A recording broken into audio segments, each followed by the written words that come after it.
pagi teman-teman, bagaimana kabarnya hari ini? Saya harap teman-teman semua sedang baik-baik saja dan juga dalam lindungan dalam Tuhan yang Maha Kuasa. Izinkanlah pagi hari ini kami dari kelompok Daily membawakan presentasi yang berjudul 5 Watak Dasar Manusia, di mana kelompok ini diketuai oleh Subali Daily sebagai editor dan juga ketua, saya Badarul Abid sebagai pembicara, dan Muhammad Fatur sebagai narator. Selamat menikmati.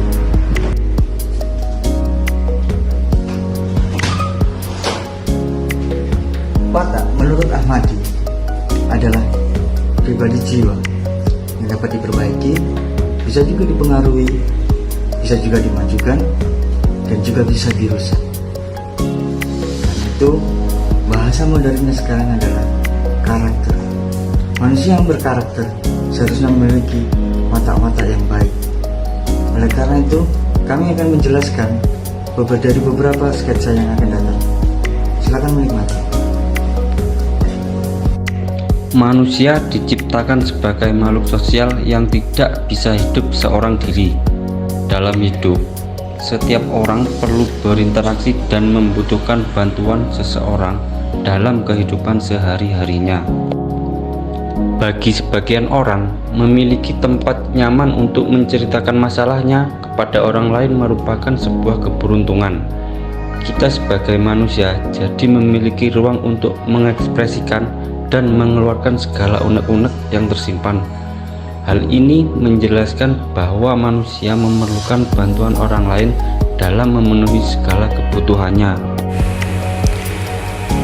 Aristoteles mengategorikan manusia ke dalam zoon politikon, yang berarti manusia adalah makhluk yang ingin selalu bergaul dan berkumpul. Jadi manusia adalah makhluk yang bermasyarakat. Oleh karena sifat suka bergaul dan bermasyarakat itulah manusia dikenal sebagai makhluk sosial. Ia mengatakan bahwa manusia adalah makhluk sosial, bukan bermaksud untuk menegaskan ide tentang kewajiban manusia dan bersosialisasi dengan sesamanya, melainkan ide tentang makhluk sosial terutama bermaksud menunjukkan langsung kepada kesempurnaan identitas dan jati diri manusia. Menurut pandangan Islam, manusia secara etimologi disebut juga insan, yang dalam bahasa Arab dia berasal dari akar kata nasia, yang berarti lupa. Dan jika dilihat dari akar kata al-as, maka kata insan berarti Cina. Dari kedua akar kata tersebut, kata insan dipakai untuk menyebut manusia karena manusia memiliki sifat lupa dan jinak. Dalam arti, manusia selalu menyesuaikan diri dengan keadaan yang baru di sekitarnya. Keberadaan manusia sangat nyata sekali, berbeda dengan makhluk yang lainnya. Seperti dalam kenyataan, manusia adalah makhluk yang berjalan di atas dua kaki dan memiliki kemampuan untuk berpikir. Sedangkan berpikir itu sendiri merupakan sifat dasar dari manusia yang menentukan hakikat manusia itu sendiri dan membedakan dengan makhluk yang lainnya. Manusia juga memiliki karya yang dihasilkan sebagai berbeda dengan makhluk yang lain. Hasil karya manusia itu dapat dilihat dalam settingan sejarah dan settingan psikologis, geografi, situasi emosional dan intelektual yang melatar belakangi hasil karyanya. Dari hasil karya yang dibuat manusia tersebut menjadikan ia sebagai makhluk yang menciptakan sejarah. Pengertian sosial menurut para ahli yang seperti kita ketahui, Paul Ernest dan Enda MC, adalah hubungan individu dalam sebuah komunitas dan bagaimana cara mereka menjalin hubungan antara sesama dalam berbagai kegiatan bersama, dan hubungan ini merupakan inti dari sebuah interaksi di antara mereka di lingkungan masing-masing dan tidak terikat oleh sebuah pola tertentu. Karena sosial merupakan cara manusia berhubungan dengan sesama dalam berbagai kegiatan, maka seiring dengan perkembangannya budaya manusia, sifat sosial juga mengalami perkembangan seiring dengan perkembangan pranata-pranata yang timbul berdasarkan tujuan atau kegiatan yang telah disepakati bersama oleh mereka. Menurut Coetin Charingrat, dalam kehidupan masyarakat banyak sekali terdapat pranata-pranata sosial. Keanekaragaman pranata-pranata sosial tersebut berbeda dengan antara orang lain satu dengan yang lainnya dalam sebuah komunitas. Perutku sakit. Intan, tolong ambilkan obat. Tolong ambilkan obatnya, Mbak. Iya, ini obatnya. Obatnya. Kan Mbak kan lagi sakit, minta tolong dimasakin ya untuk tahu sama ayamnya ya. Iya, Mbak. 5 dasar otak manusia terdiri dari rela, jujur, nerima, sabar, dan budi pekerti yang luhur. Bisa kita lihat dari sketsa tadi bahwa karakter Intan memiliki watak-watak yang sangat baik dalam membantu kakaknya yang sedang sakit. Dia rela dan juga menerima perintah dari kakaknya karena tahu kakaknya sedang sakit. Itulah watak yang harus kita miliki, teman-teman. Dengan wataknya seperti itu, kita akan berhasil dalam membangun kekuatan dan juga kehidupan dalam bermasyarakat. Selamat sore teman-teman. Apakah sudah ngopi hari ini? Bagaimana tentang penjelasan kami soal video yang barusan saja kalian nikmati? Jika belum paham, kita akan lanjutkan penjelasan video yang selanjutnya. Silakan menikmati. Warahmatullahi wabarakatuh. Nama saya Dion Indrayana. Umur saya 33 tahun. Profesi sebagai guru les. Saya mulai usaha ini mulai tahun 2010. Kalau sekarang mungkin sudah sekitar 13 tahunan lah. Sudah 13 tahun. Kalau satu hari itu biasanya saya bagi 2 sesi. Ada yang sore setelah asar, lalu ada lagi yang habis maghrib. Banyak sih, kebanyakan itu menghadapi anak-anak baru yang ya banyak tingkat-tingkatnya dengan keunikannya masing-masing gitu ya. Yang saya suka itu mereka kadang-kadang ada yang bisa menghibur, ada yang ya kadang bikin kesel juga gitu. Palingan seperti itu sih. Kalau halangan sih nggak, insya Allah nggak ada, belum ada. Kalau saya biasanya itu untuk anak SD mungkin ada, sekarang itu ada yang kelas 2 sampai kelas 6 lah SD, terus ada yang SMP dan sebagian ada yang SMA juga.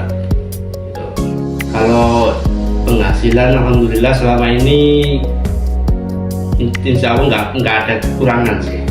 Jadi ya pinter-pinter aja mengatur pengeluaran sama pemasukan biar sesuai gitu. Jadi nggak sampai kekurangan lah istilahnya gitu. Ada nanti tergantung nanti beli nggak tentu yang nggak perlu nggak usah beli gitu aja. Dulu di sini ada om, ada tante. Kebetulan kan saya tinggal di rumah om sama tante saya. Terus ada keponakan lainnya. Nah, kebetulan sekarang om sama tante sudah pulang ke desa, jadi rumahnya ya saya tempati lah, istilahnya saya disuruh jaga rumahnya sekaligus buat ya usaha di sini juga. Alhamdulillah selama ini saya menikmati lah pekerjaan ini, menikmati. Jadi mungkin disinilah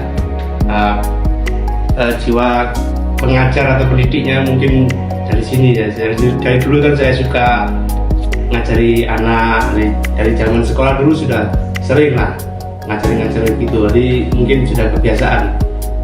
Ya nggak ada beban lah gitu. Kalau bisa tekuni apa yang menjadi kegemaran atau kesukaan kamu, usahakan untuk menikmati lah pekerjaan apapun itu. Jangan milih-milih pekerjaan atau milih-milih berapapun gajinya, nikmati aja yang ada. Jadi nanti kalau insya Allah akan bisa membuahkan hasil kayak gini. Ya sebenarnya perlu untuk anak-anak itu dikenalkan sedikit-sedikit lah tentang budi pekerti, sopan santun, tata bahasa juga gitu. Jadi selama saya mengajar tuh seringkali setiap orang itu dituntut untuk bersosialisasi kan, dalam sosialisasi dengan lingkungan sekitar. Kita juga harus meninggalkan ego kita masing-masing. Jadi watak itu harus sebisa mungkin kita kurangi. Misalnya gini, misalnya kalau watak kita keras, sedangkan di lingkungan kita itu kita nggak bisa menunjukkan sifat kita yang keras seperti itu gitu. Jadi kita harus fleksibel dalam pergaulan di lingkungan masyarakat. Jadi kalau budi pekerti kan termasuk juga sopan santun atau dalam pergaulan gitu, tergantung dengan lawan bicara kita. Jadi menurut saya tetap penting lah budi pekerti itu untuk hubungan sosial. Ya selama ini saya tetap menikmati lah, karena gimana pun juga inilah pekerjaan saya, jadi sebisa mungkin harus bisa dinikmati. Saya dengan ikhlas, dengan tanpa mandang berapapun pendapatannya, ya kita istilahnya kita enjoy aja. Jadi nggak perlu ada beban lah gitu. Sebagai penutup dari pemaparan dan kesimpulan, kami menyampaikan kepada teman-teman apa yang sudah kami perlihatkan dalam video yang sudah kami bahas bersama, bahwa 1. Manusia berbudi pekerti luhur adalah manusia yang memiliki jiwa sosialisasi yang tinggi karena memiliki akhlak dan watak yang berjalan di jalan kebaikan. Yang kedua, 5 watak tersebut seharusnya menjadi tolak ukur pribadi yang bisa kita terapkan dalam kehidupan bermasyarakat, karena setelah menempuh perjalanan panjang pendidikan sarjana, kita diharapkan mampu bersaing dalam kehidupan bermasyarakat dengan budi pekerti yang luhur, sebagaimana visi misi kampus kita yang mengharapkan ilmu kita berguna bagi masyarakat, bangsa, dan negara. Dan yang terakhir, yang ketiga, sudah menjadi kewajiban kita sebagai generasi milenial, penerus tradisional dan ciri khas bangsa dalam berkehidupan yang baik, bijak, dan berbudi pekerti yang luhur. Yon Indrayana adalah narasumber dan juga kerabat, saudara, dan juga teman karib saya sejak kecil. Terlahir tanpa didikan orang tua, tidak menyulutkan semangat dia untuk bisa memiliki 5 watak dasar manusia untuk berkehidupan di lingkungan sosial. Lahir dengan kekurangan fisik, tidak mengurangi kerelaannya untuk mengajarkan tentang arti dan nilai-nilai budi pekerti yang luhur kepada anak-anak didiknya. Oleh karena itu, tidak ada halangan lain teman-teman untuk kita memiliki 5 watak dasar manusia yang berbudi luhur dan juga berbaik dengan hati. Hati nurani adalah kunci kita untuk mempelajari 5 watak dasar manusia dan juga mendalaminya di dalam hati. Demikianlah presentasi dan juga video yang kami buat. Semoga bermanfaat untuk teman-teman dan juga saya sendiri. Terima kasih untuk semua tim yang sudah membantu saya. Suatu kehormatan bagi saya memiliki tim yang dapat diandalkan dan juga handal di dalam bidangnya masing-masing. Saya akhiri, wabillahi taufiq wal hidayah. Wassalamualaikum warahmatullahi wabarakatuh. Selamat malam.